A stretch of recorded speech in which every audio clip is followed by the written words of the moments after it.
ડિંડોલી વિસ્તારમાં આવેલી પ્રિયંકા સોસાયટી વિભાગ 2 માં એક મકાનમાં સ્ટેટ મોનિટરિંગ સેલની ટીમે ગતરોજ દરોડો પાડ્યો.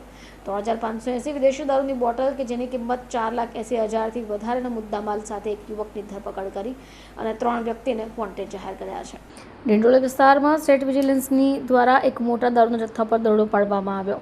પ્રિયંકા સોસાયટી વિભાગ 2 માં દરોડા પાડીને 3580 ઇન્ડિયન મેડ ફોરેન લિંકર બોટલ જપ્ત કરી છે, જેની કિંમત 4,80,034 રૂપિયા થાય.